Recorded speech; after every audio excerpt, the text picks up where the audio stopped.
Interview. എന്താണോ വല്ലവന്റെ money order മോഷിച്ചിട്ട് തല്ല് കിട്ടിയോ എനിക്ക്? നമ്മൾ രക്ഷപ്പെട്ടു മാസേ. കുഞ്ഞനെന്തിന് ജോലി കിട്ടാൻ പോകുന്നു. ഇന്റർവ്യൂവിനുള്ള കാർഡ് നോക്കി. എന്താ? കോ കമ്പനിയിൽ കുഞ്ഞനെന്തിന് ഇന്റർവ്യൂവിന് വിളിച്ചിരിക്കുന്നു. എനിക്ക് ഈ കണ്ണ് പിടിക്കില്ല, ഒന്ന് വായിച്ച്. തിങ്കളാഴ്ച ഇന്റർവ്യൂവിന് ചെല്ലണം. അപ്പോയിന്റ്മെന്റ് ടൈം കാലത്ത് 10 മണിക്കാ. എന്റെ ദേവി,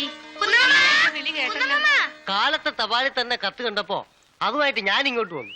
ഇന്നിനി ഈ പഞ്ചായത്തുകാർക്കും കത്ത് കൊടുക്കുന്ന പ്രശ്നമില്ല. മാഷെ ഇങ്ങോട്ട് വന്നേ. വാന്ന് ഇനി പ്രശ്നമില്ല മാഷെ. ജോലി കിട്ടിയ സ്വത്തുഭാഗം നടക്കുമല്ലോ. എടോ, ചെകുത്താനും ചില നേരം ദൈവം ആകുന്നു കേട്ടിട്ടുണ്ട്. ഞാനിപ്പോ ഒരു ദൈവം തരും. Interview cover. കിട്ടുവന്നേ. എടാ, നിന്നെ ഇന്റർവ്യൂവിന് വിളിച്ചിരിക്കുന്നു. നമുക്ക് കളിക്കാം. ഓ, ഇതിലൊന്നും വലിയ കാര്യമില്ലെന്നേ. ഈ ഇന്റർവ്യൂ എന്ന് പറയുന്നത് വെറും ഒരു ഫോർമാലിറ്റിയാ.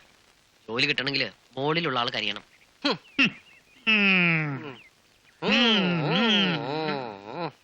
മോളിലുള്ള ആളോട് ഈ അമ്മ മനസ്സറിഞ്ഞ് പ്രാർത്ഥിച്ചിട്ടുണ്ട് മോനെ. അമ്മ പ്രാർത്ഥിച്ച ആളല്ല, അതിന്റെയൊക്കെ മോളിൽ ചിലരുണ്ട്. രാഷ്ട്രീയക്കാരുടെ ശുപാർശകളല്ലാതെ ദൈവങ്ങളുടെ ദയാർജി അവർ സ്വീകരിക്കാറില്ല. ഈ കോയൻകെ കമ്പനിയിൽ ഇന്റർവ്യൂവിന് വിളിക്കാന്ന് വെച്ചാൽ തന്നെ ജോലി കിട്ടിയാൽ മതില്ല.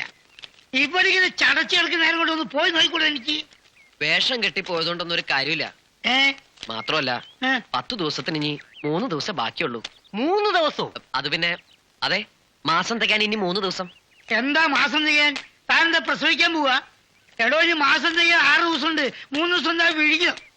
അല്ല, 6ന്റെ പകുതിയാണല്ലോ 3. അപ്പൊ 3 ടോട്ടൽ 6. അത് നേരാ.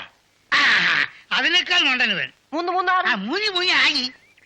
എടോ, ഈ പണ്ടാറക്കാലിന് ജോലി കിട്ടിയാലേ നമുക്ക് ഗുണമുള്ളൂ. എങ്ങനെയെങ്കിലും ഇതിന് ഇന്റർവ്യൂന്ന് പറഞ്ഞ് അയക്കണം. അതെങ്ങനെ? ഞാൻ പറയാം. തൽക്കാലം നമുക്ക് സ്പോൺസർമാരാണ്. പോകാനുള്ള ഉടുപ്പും ഷൂസും പാന്റും അത്യാവശ്യത്തിനുള്ള കാശും നമുക്ക് 2 പേർക്കും പങ്കിട്ട് കൊടുക്കാം. എന്താ? Okay, I am ready. ഇങ്ങോട്ട് വരിക, ഇവിടെ വരിക. പണത്തെ കുറിച്ചൊന്നും താനിപ്പോ പേടിക്കണ്ട. പോകാനുള്ള എല്ലാ ഒരുക്കങ്ങളും ഞങ്ങൾ 2 പേരും കൂടി അങ്ങോട്ട് നടത്തിക്കോളാം. അത് വേണോ? അത് വേണം. അത് ഞങ്ങൾ അളിയന്മാരുടെ ഒരു അവകാശമാണ്. മുടക്കം പറയരുത് മോനെ, ഒരു നല്ല കാര്യത്തിനല്ലേ.